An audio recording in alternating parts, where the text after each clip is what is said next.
পাঠ করছি নয়না সেনের লেখা গল্প আলো।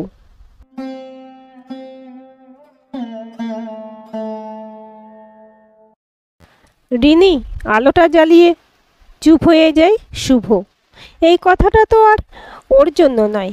আলো আলো জ্বালানোই আছে দাদা, তুই বেশি কথা বলিস না, একটু ঘুমো। কত ঘুমানো যায় রিনি, জেগে থাকলেও বুঝতে পারি না জেগে না ঘুমিয়ে। হ্যাঁ চুপ কর না দাদা।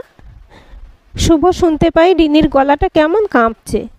ও বুঝতে পারে রিনির খুব কষ্ট হচ্ছে। কটা বাজে রে রিনি? 5টা। তোর না ম্যাথ টিউশন আছে, যা তাড়াতাড়ি। তোকে একা ফেলে যাব? মা বাড়িতে নেই যে। পাগলি, এইটুকু পুঁচকে মেয়ে আর আমার দেখাশোনা করবে। যা জলদি, আর এসে বলবি কোন ম্যাথগুলো পারিসনি। রিনি চলে গেল। এখন শুভ একলা, খুব একলা। ওর বড় কালো চশমাটা খুলে একবার খুব দেখার ইচ্ছে করে, কিন্তু খুব অন্ধকার যে। শুভ এখন অনেক নতুন নতুন আওয়াজ শুনতে পায়। মাথার উপর যে পাখাটা ঘুরছে তার আওয়াজ, ঘড়িটা টিকটিক করে চলছে তার আওয়াজ, খাটের পাশ ফিরলে যে মচমচিয়ে আওয়াজ হয়, কিংবা জানালা ঠিক পাশে কাক বসলে পাতাগুলো যেমন নড়ে ওঠে সেই আওয়াজটা। বেসিন থেকে টুপ টুপ করে জল পড়ছে, সেই আওয়াজটাও খুব কানে বাজে ওর। 1 মাস আগেও শুভ হয়তো ঠিক এই বিকেলবেলায় নেতাজি কেবিনে আড্ডা দিত বন্ধুদের সাথে। নতুন কবিতায় মাত করত দর্শকদের। হাততালির আওয়াজ যে কান দুটো শুনত, তার কাছে এই নিস্তব্ধতা যেন মৃত্যু সমান। তবুও শুভ এই অন্ধকারটাকেই বোঝার চেষ্টা করে, এটা নিয়েই বাঁচার চেষ্টা করে। কিন্তু মাঝে মাঝে ভেতরটা কেমন ফাঁকা হয়ে যায়, যেন কিচ্ছুটি নেই। সারাদিন জুড়ে শুধু বিছানা জুড়ে থাকা। শুভর কোনোদিনই অভ্যাস ছিল না। সময়গুলো খুব দীর্ঘ। কী রে, একলা ফেলে গেছে নাকি তোকে? রিনিটাকে কত বললাম আমি না আসা অবধি ও টিউশন ছিল মা, একটু না হয় দেরি করেই যেত। হ্যাঁ রে, ওষুধটা খেয়েছিস? কি হবে মা, ফেলে দাও সব। এমন করিস না বাবা, ভগবান চাইলে কিচ্ছু হবে না মা। তো কি এভাবেই বসে বসে থাকবি সারা জীবন? কেন মা, 1 মাসেই হাঁপিয়ে গেলে বুঝি? এতদিন ধরে ঘরে বসা সহ্য হচ্ছে না বুঝি? কে বলেছে আমার জন্য করতে? দুবেলা খেতে দিচ্ছ, ঘুমোতে দিচ্ছ, এই ঢের। আর লাগবে না, কিচ্ছু না, যাও তুমি। শুভ। মা বেরিয়ে যেতে শুভর ভেতরটা কেমন করে ওঠে। মায়ের সাথে কোনোদিন এভাবে কথা বলেনি শুভ। আজ হঠাৎ কি হলো? ও কি হেরে যাচ্ছে নিজের কাছেই? একটু একটু করে ভেঙে পড়ছে ভেতর শক্তপোক্ত মনটা। শুভর আজও মনে পড়ে কিভাবে একটু একটু করে ও কম দেখতে শুরু করেছিল। রেটিনিসিস পিগমেন্টোসা মানে? প্রথমে রাতে দেখতে অসুবিধা হবে, মানে সহজ ভাষায় যাকে বলা হয় রাতকানা। রড কোষগুলো শুকিয়ে যেতে থাকলে এমন হয়। তারপর আস্তে আস্তে কোন কোষগুলোও এফেক্টেড হবে। দেন ঠিক কি হবে না? হতে পারে নিয়মিত ওষুধ আর। ও, শুভ তখন থেকে আশা ছেড়ে দিয়েছিল, কিন্তু তবুও রোজকার জীবন থেকে সরে আসেনি। তারপর আস্তে আস্তে শুভর কাছে রাত দিন আরও সমান হতে লাগলো। শেষ যেদিন ইউনিভার্সিটিতে গিয়েছিল সেদিনও অল্প দৃষ্টি মেপে দেখেছিল সবটা। কেন জানি না, সেদিন শুভ প্রাণ খুলে দেখে নিয়েছিল সবটা। আর খুব করে দেখেছিল অয়ন্তিকাকে, খুব ভালোবাসে যে ওকে। না, তারপর আর কিচ্ছু দেখা হয়নি। প্রথম প্রথম বন্ধুরা আসতো, এখন তো তারাও অনেক দূরে। আসলে অনেকের মাঝে একজন হারালে কারই বা কি এসে যায়। সবাই খুব ব্যস্ত। আর শুভর এখন অনেক সময়। এই বছরের পরীক্ষাটা দেওয়া হলো না। ফাইনাল ইয়ার ফিজিক্সের বেস্ট স্টুডেন্টদের মধ্যে একজন। পরীক্ষা 3টে মাস বাকি, বই সামনে, নোটস সামনে, কিন্তু শুভ পড়তে পারবে না। প্রিন্সিপাল স্যার বলেছেন উনি দেখবেন, কিন্তু আর কি কিছু হবে? এসব ভাবতে ভাবতে শুভর চোখে জল আসে। মায়ের সাথে খারাপ ব্যবহারটা কুড়ে কুড়ে খাচ্ছে। মা আর রিনি ছাড়া যে কেউ নেই। ও কি করে হাল ধরবে এই সংসারের? মা আর কতদিন এভাবে? বাবা তো ছেড়েই চলে গিয়েছে সেই কবে। শুভর মনে আছে ও ক্লাস 8। হঠাৎ সকালে মায়ের চিৎকার। ছোট্ট রিনি ভয়ে দাদার পিছনে লুকিয়েছে। ঘুমের মধ্যে মানুষের হাতটা কিভাবে বন্ধ হয়? বাবাকে যখন নিয়ে গিয়েছিল সবাই, কেমন একটা হাসি লেগেছিল মুখে। ঘুমের মধ্যে মৃত্যুটা হয়তো খুবই শান্তির। শুভ যদি এভাবে। রাতে কি রুটি দেব নাকি? যা তোমার ইচ্ছে মা। মা, ও মা। একটু কাছে এসে বসো না, ভালো লাগছে না। এই তো বাবা, আমি আছি তো। সরি মা, ওভাবে আসলে বলতে চাইনি। অনেক হয়েছে। মা, তুমি কাঁদছো? না তো, আমি কিন্তু শুনতে পাই। এই দেখো, তোমার গলাটা কেমন ভেজা। শুভ রে, মা আজকে একটু পরোটা করো না, রুটি খাবো না। পরদিন একটা অচেনা ডাকে শুভর ঘুম ভাঙে। কী রে ডিনি, মজা হচ্ছে? আপনি আপনি আবার কি? হ্যাঁ, না আসলে। এই, মার খাবি কিন্তু। আজকে নিশ্চয়ই পড়তে যাসনি। আমি ঘুমিয়েছি আর অমনি পড়া বাদ। আয় এদিকে আয়। রিনির হাত ধরতেই হাতটা অদ্ভুত থাকে। আমি আমি নিপা।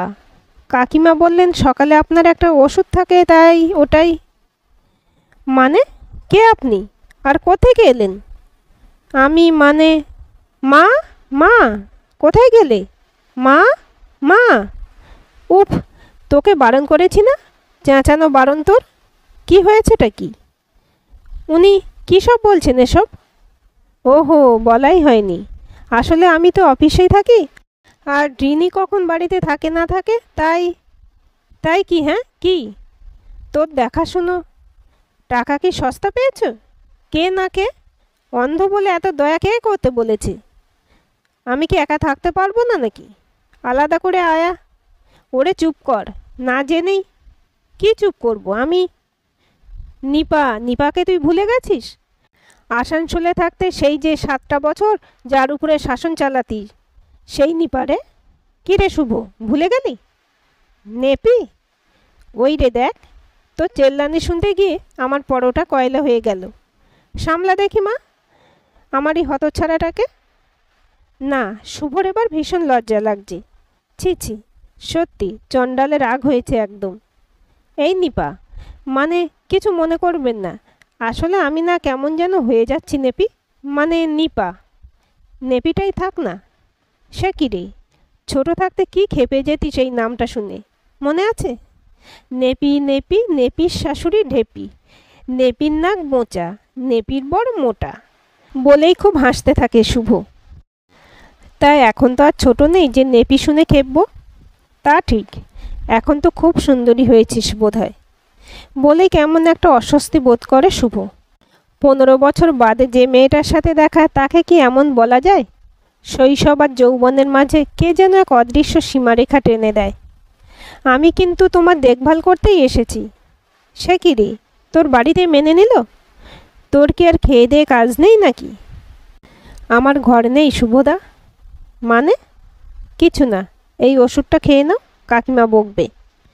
নিপা ওকে ধরে ধরে বাথরুমে নিয়ে যায়। এখন তাও ধরে ধরে অনেকটা চলতে পারে শুভ। অন্যদিন মা বা রিনি সাহায্য করে। আজ একটা অন্য স্পর্শে কেমন এক শিহরণ বইছিল শরীর দিয়ে। কিন্তু এই প্রশ্নটাও মাথা থেকে বেরোচ্ছিল না যে নেপির ঘর নেই কেন? কেন নেই? দুপুরবেলাটা রোজ একাই কাটত, হয় গান শুনে, না হয় ঘুমিয়ে, নয়তো বাজে কথা ভেবে ভেবে। আজ কোনোটাই হচ্ছে না, বরং একটু পরপরই ঘরে চুরির কেমন একটা আওয়াজ। রিনি যখন ঘরে আসে তখন ওর ঘুঙুরের আওয়াজে বুঝে যায় ও। আবার মায়ের পায়ের আওয়াজটাও খুব চেনা, কিন্তু নেপির চুরির টুংটাং আওয়াজটাও অন্যরকম, কেমন একটা সুরেলা। চা খাবে? কি? চা গো, চা খাবে? না, এই দুপুরবেলা খাবো না। দাঁড়াও, তবে একটু লস্যি বানিয়ে দিই। তোর মনে আছে নাকি রে? থাকবে না কেন? আসানসোলে যা গরম পড়তো, রোজ মা লস্যি বানাতো, আর তুমি আমার গ্লাসেরটাও খেয়ে নিতে। তুই খুব কাঁদতিস তখন। তা কাঁদতাম না আবার? তারপর আমার পুতুলের বেনি খুলে দিতে, আমার খেলনাপাতিগুলো দৌড়ে এসে উল্টে দিতে। আর সবচেয়ে কষ্ট হয়েছিল তুমি যেদিন আমার পুতুলের বিয়ে ভেঙে দিয়েছিলে। আমার পুতুলের সাথে রিনির পুতুলের বিয়ে হতো, আর তুমি কি করলে? রিনিকে নিয়ে এলেই না, আমার পুতুলের বিয়েটাই হলো না। সেদিন আমার ফুটবল ম্যাচ ছিল রে বুদ্ধু, পরে তোকে একটা মস্ত চকোলেট দিয়ে মানায়নি বল? তাতে কি, পুতুলের তো আর ঘর হলো না। বলেই দৌড়ে চলে গেল নিপা। শুভর ভেতর আর একটা কাঁটা পুঁতে দিয়ে গেল নেপিটা। তারপর দিন থেকে শুভর একলা দিনগুলো আর একলা থাকে না। ও এখন নেপির পায়ের আওয়াজটাও বুঝতে পারে, ও শুনতে পায়। নেপি ওর ঘর ঝাড় দিতে দিতে কেমন কেসে ওঠে, কেমন ধুলো ঝেড়ে বইয়ের তাক গুছিয়ে দেয়, কেমন করে আলমারির উপরে রাখা সুটকেসটাও টেনে হিঁচড়ে পরিষ্কার করে। শোকেসের ভেতরের মেডেলগুলোও বাদ যায় না। এখন শুভর আর ওষুধ ভুল হয় না, চোখ পরিষ্কার করতে মাকে ডাকতে হয় না, স্নানের সময় তোয়ালের জন্য রিনিকেও লাগে না। নেপি সবটা করে। কিন্তু নেপি কেন করে? ও অন্ধ বলে কি ওকে দয়া করে নাকি? না না, ওসব ভুল ভুল। ওটা কি তাই হয়? শুভ আজকাল অয়ন্তিকার স্বপ্ন ছেড়ে নেপির স্বপ্ন কেন দেখে? কেন আজকাল খুব ইচ্ছে করে নেপিকে দেখতে? সেই নাক মোচার নেপিটা কি আজও অমন করে গাল ফুলে? ওর গালে যে টোলটা পড়তো তেমন করেই কি পড়ে? নেপি যখন ভেজা চুলে ওর খুব কাছে আসে, তোয়ালে দিয়ে ওর মাথাটা মুছিয়ে দেয়, মনে হয় নেপির গায়ের একটা গন্ধ লাগে শুভর। রোজ দুপুরে সেই গন্ধের জন্যই পাগল হয়ে থাকি ও। না না, ওসব ভাবতে নেই শুভর। শুভর আলোকে ছুঁতে নেই। পরদিন বিকেলে হঠাৎ প্রিন্সিপাল স্যার আসেন শুভর বাড়িতে। তিনি চান শুভ এই বছরই পরীক্ষা দিক, প্র্যাকটিক্যাল আলাদা করে ব্যবস্থা হয়ে যাবে। শুধু থিওরির জন্য আলাদা করে ব্রেইল সিস্টেমটা শিখতে হবে ওকে। অসম্ভব, আমি পারবো না, আমার আর হবে না মা। কেন বুঝতে পারছিস না শুভ? স্যার নিজে বলেছেন উনি সব ব্যবস্থা করবেন, তোকে শুধু ওইভাবে পড়াটা শিখতে হবে। আর পাশে লেখার জন্য তো লোক থাকবেই। কিভাবে পারবো বলো? আর 2 মাস সময় আছে, আর 2 মাস ধরে আমি বিছানায় পড়ে। আমি পারবো না মা। ও পারবে কাকিমা, তুমি যাও। নেপি, বেশি বকবি তো? তুমি চুপ করো। তারপর 1 সপ্তাহের মধ্যেই নতুন বই খাতা চলে আসে। শুভকে পড়া শেখানোর জন্য আলাদা স্যারের ব্যবস্থা করেন প্রিন্সিপাল স্যার। তারপর ধীরে ধীরে ও নতুনভাবে শিখতে শুরু করে। শুধু স্পর্শ করে যে এভাবে পড়া যায় তা শুভ ভাবতেই পারেনি। মাঝে মাঝে প্রফেসররা আসেন, রোজ ফোন করেন প্রিন্সিপাল স্যার। আর নিপা, তার তো এখন অনেক কাজ। শুভ একটু দুর্বল হলেই নেপি হাজির। যতক্ষণ শুভ রাত জাগে পাশে থেকে ওকে অনেক কিছু পড়িয়ে শোনায়, ওর বই খাতা গুছিয়ে রাখে, সময় মতো ঘুম পাড়িয়ে আবার উঠিয়ে দেয়। শুভ মাঝে মাঝে ভাবে আলোটা হারিয়েছে বলেই হয়তো নেপিকে আবার পাওয়া হলো, আবার নতুনভাবে বাঁচা শেখা হলো। নয়তো বাঁচা তো ভুলেই গিয়েছিল শুভ। শুভর মা পরিতৃপ্ত হন। ভাগ্যে নিপা ছিল। আর নিপা, তার কিছু ভাবার ফুরসত কোথায়? অনেক হয়েছে, আর রাত জাগতে হবে না, শুয়ে পড়ো, কাল পরীক্ষা রে নেপি। তো কি হয়েছে, 2 মাস ধরে তো আর কম খাটুনি? পড়া কি আজকের নতুন নাকি? তাও এই আর একটু। না না, একদম না, পরীক্ষার আগের দিন রাত জাগতে নেই। নেপি শোন। কি? কাছে আয় না। বলো। হঠাৎ শুভ ওর হাতে একটা চুমু খায়। নেপি, তুই না মায়ের মতোই ভালো। ঘুমিয়ে পড়ো শুভদা, কাল সকালে ডেকে দেব। তুই রাগ করলি? যা ঘুমাও তো। নেপি এক দৌড়ে চলে যায়। এক অজানা আনন্দে শুভ আজ ঘুমোতে যায়। এবার আর পুতুলের বিয়ে ভাঙবে না রে নেপি, দেখিস, বলে নিজের মনে হেসে ওঠে। একে একে সব পেপারগুলোই দিতে থাকে শুভ। ওর যে রায়টা সে ভীষণ ভালো, তাই ভয় অনেকটাই কেটে গেছে ওর। এদিকে মা নেপি মিলে পুজো করে অস্থির। আর রিনি তো রোজ দাদাকে ধরে অল দ্য বেস্ট বলে চুমু খায়। প্র্যাকটিক্যালও স্যাররা যথেষ্ট সাহায্য করেছে শুভকে। আলাদা পারমিশন নিয়ে স্যারেরা ওর ইনস্ট্রাকশনের সাথে ডিভাইসগুলোর কাজ করে দিয়েছে। এই কয়েকদিনের ব্যস্ততা যেতে না যেতে রেজাল্টের চিন্তা। শুভভাবে এত কিছু করেও যদি পাসটা না করতে পারে তবে? দেখ দাদা, এমনি ভয় পাচ্ছিস, তুই আর ফেল হতেই পারে না। হ্যাঁ রে শুভ, ভেবে ভেবে শরীরটা খারাপ করিস না, সামনে ডাক্তার দেখানো আছে, ভালো রিপোর্ট এলে একটা অপারেশন। মা, বলেছি না আমার কিচ্ছু হবে না। নিপা, তুই সামলা মা, এই হতচ্ছাড়াটাকে নিয়ে আর পারি না। নিপাদি, তুমিই সামলাও দাদাকে। হে হে। রিনির হাসি শুনে নিজের মনে হেসে ওঠে শুভ। নেপি যদি সত্যি সামলাতো ওকে। রেজাল্টের দিন চলে এলো। শুভর বাড়িতে সব বন্ধু বান্ধবেরা আবার ভিড় জমিয়েছে। স্যার ম্যামেরাও এসেছে। যদিও এবার র্যাঙ্কে নেই শুভ সান্যাল, তবুও 65% নিয়ে এই পরীক্ষায় পাশ করেছে, যা কেউ ভাবতে পারেনি। অয়ন্তিকাও এসেছে, কিন্তু শুভ খুঁজছে ওর আদরের নেপিটাকে। ভিড়ভাট্টায় নেপিকে না পেয়ে কিছুই ভালো লাগছিল না ওর। সবাই চলে যেতেই নিপা এলো ঘরে। আসুন আসুন দেবী, এতক্ষণে তোমার চরণ ধুলি পড়ল, বলেছিলেন কোথায়? সবাইকে বললাম নেপির কথা, আর নেপিই নেই। দক্ষিণেশ্বরে গিয়েছিলাম, মানত ছিল। আজকেই যেতে হলো। আমার এত একটা খুশির দিন। নাও, প্রসাদটা নাও। পুজো দিতে এত বেলা লাগে নাকি? ঘুরে এলাম একটু, দেখিনি অনেক দিন ভালোভাবে। আর রিনি তো ছিলই আমার সাথে। ওই আর একটা পাঁজি। দেখি কপালটা, ঠাকুরের সিঁদুর লাগিয়ে দিই। হঠাৎ কি হলো শুভর? খুব কাছে টেনে নেয় নিপাকে। নিপার কোমরে ওর হাত, ওর কাঁধে একটা আদর, তারপর গালে ঠোঁট ছোঁয়াতেই, নেপি, এ কি সর্বনাশ! না না শুভদা, না। নেপি দাঁড়া, যাস নে, শোন। রাতে মায়ের মুখে সব শোনে শুভ। পাড়ার এক বকাটে ছেলে ক্রমশ উত্ত্যক্ত করত নিপাকে।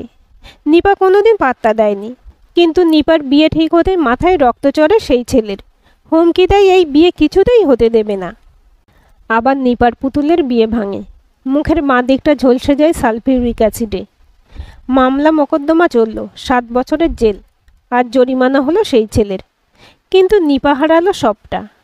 ঘরে আরও একটা বোন আছে, তাই সেই ভিটে মাটি ছেড়ে এখন তারা থাকে দুর্গাপুরের ছোট্ট একটা ঘরে। সেই ঘরে গিয়ে নিপার জীর্ণ অবস্থা দেখে খুব মায়া হয় শুভর মায়ের, তাই শুভ দেখভালের জন্য নিয়ে আসে ওকে। শুভ সবটা শুনে একটা দীর্ঘশ্বাস ফেলে, তারপর স্টিকটা হাতে নেয়। কোথায় যাচ্ছিস? ছাদে। পড়ে যাবি একা একা? পড়ে যেতে চাই না বলেই তো নিপাকে চাইছি মা। তুমি কি চাও না? শুভ, সে যে আমার সৌভাগ্য বাবা। স্টিক ঠোকাতে ঠোকাতে সিঁড়ি ধরে এগিয়ে চলে শুভ। ও জানে নিপা ঠিক ছাদে বসে কাঁদছে। ছেলেবেলা থেকেই মন খারাপ হলেই নেপির এই স্বভাব। কিরে নেপি, তোকে বললাম না দাঁড়াতে? আমি কাল বাড়ি যাব শুভদা। খুব ঠকিয়েছি তোমাকে। আর না, ক্ষমা করো, আমি ভয়ে কিচ্ছু বলতে পারিনি। সেই যে আসানসোল থেকে চলে এলে, আর পুতুলের বিয়ে সাজাইনি জানো। খালি মনে হতো তোমাকে কি একবারটি পাবো না আবার। তারপর যখন সুযোগ এলো, লোভ সামলাতে পারিনি। এভাবে তোমাকে, এই পাগলি চুপ, চল না আবার পুতুলের বিয়ে সাজাই, তুই আর আমি মিলে। শুভদা তুমি, একবার অন্ধকার থেকে বেরিয়ে আলোয় এসেছি, এই আলোটাও কেড়ে নিবি? এত রাগ আমার উপর? না ছেলেবেলার প্রতিশোধ? শুভদা, না, আজ থেকে শুধুই শুভ, আর তুই আমার নেপি। এই বলে শুভ নিপার পোড়া গালে আদর দেয়, আর নিপা আহ্লাদে মাথা ঘষে শুভর বুকে। আজ শুভ প্রাণ ভরে ছুঁয়ে দেখে নিপার মুখটা, আর লজ্জায়, আশঙ্কায় আর হাসিতে কেঁপে কেঁপে ওঠে নিপা শুভর বাহুতে।